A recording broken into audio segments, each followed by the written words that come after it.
Greetings! So in today's video, I'll be taking a look at this set from Szmal. I will put the name of the palette on screen because I really have no idea how to say it. I apologize. But it's a beautiful set featuring 24 full pans in this beautiful color selection. Now you might be thinking, Ev, why do you have just an empty sleeve?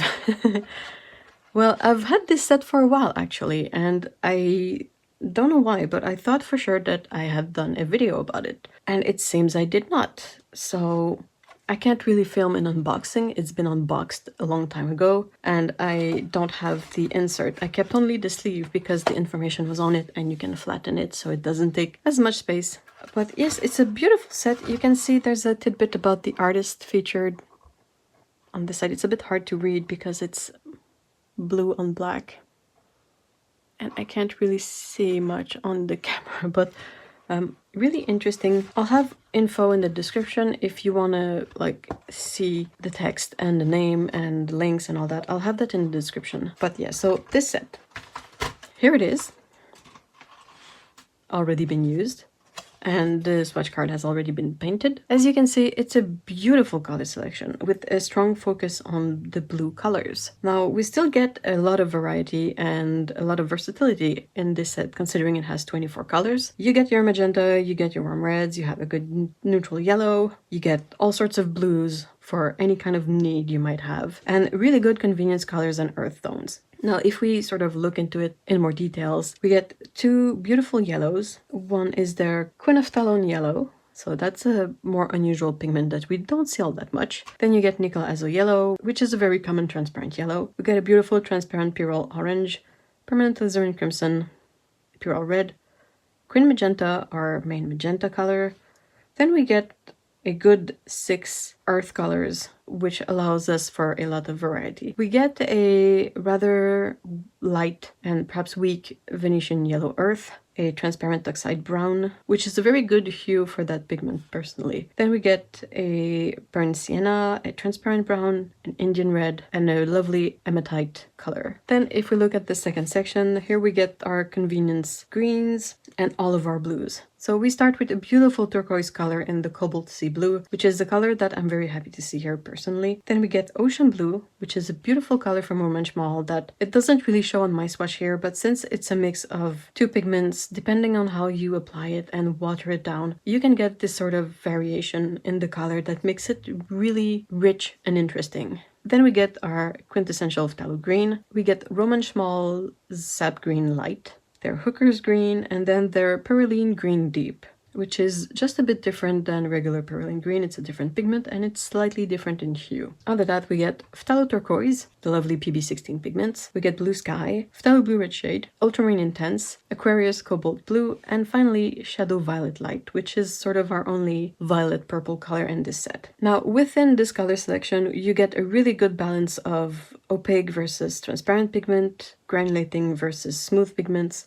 and it allows us to create a lot of mixes that will be super interesting. It also allows us to create a lot of neutral colors from mixing different pairs of colors, and in this richness of neutral colors you can get a lot of very subtle variation. For example, if you mix the hematite and the cobalt sea blue, you get a sort of mid-gray that will separate very, very beautifully into more turquoise hues and more reddish brown hues. I've also mixed neutrals from the ultramarine intense and the transparent oxide brown, and basically there's a bunch of pairings in there that you can put together to create neutrals that will have just this little bit of variation to make them extra interesting. This is what the set itself looks like. Like I said, I've been using this set, so it's full of colors. I love that it's full pans because it usually means that I can keep like half of the pan for mixing with the dirty brush and the other half for going in with a clean brush. Some of the colors are a bit harder to read than others. All in all, I think I would recommend just dropping a bit of water on each pan before using. Just makes it a lot easier. Now to look at the demo pieces I did 2 spreads. I'll start with the sort of more illustration kind of spread. These are a bit sketchy. It's just, you know, to try out the paints and mix some colors. And I have to say, I am thoroughly impressed by the range of beautiful greens you can get from this set. Of course, it's not a surprise considering that this set has a lot of blues, greens, and then a couple of yellows.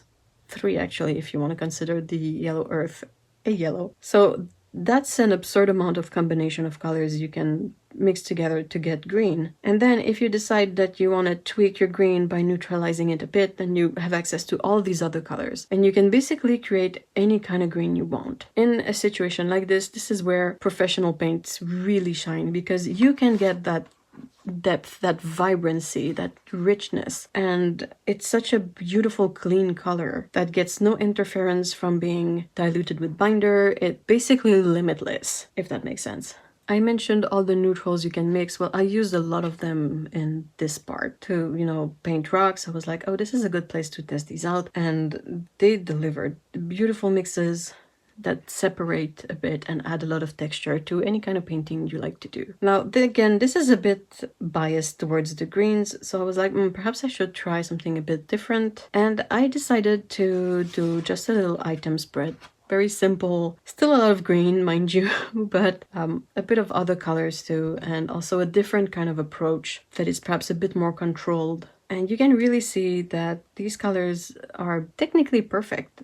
They tolerate dilution if you need lighter colors. You can layer them to get some really intense depth, and they are beautiful and they work together super well. I had a lot of fun using these paints. If you feel like you would really enjoy working with these colors, this is a beautiful, gorgeous set. The greens are amazing, the blues are everything. And then you get all these colors, these generally warmer colors, that allows you to either use them on their own and get some really interesting texture, or to mix everything. And the mixes, they don't get muddy, they don't get like weirdly opaque, and they don't lose their vibrancy. You can really make the colors stand out and pop off of your paper. Like, I was really impressed by these greens here. Like, I went really deep on the greens, and I feel like as the paints dried, they didn't lose anything. And I'm really looking forward to painting more with this set. So really, there's not much else I can say. This is a beautiful set, really fun color selection, beautiful paints. They are an absolute joy to work with, and I can only recommend this set. It's amazing. So yeah, I'll have links, like I said, in the description, all the info. I'll try to find where you can get this set. If you feel that it's something you might enjoy using, definitely check it out, or put it on your, you know, Christmas gift list or birthday gift list or something. Definitely worth it. Thank you so much for watching this video. I hope you can kind of see what I mean regarding this set being awesome, and we will see each other in the next video. Thank you so much for watching. Bye bye.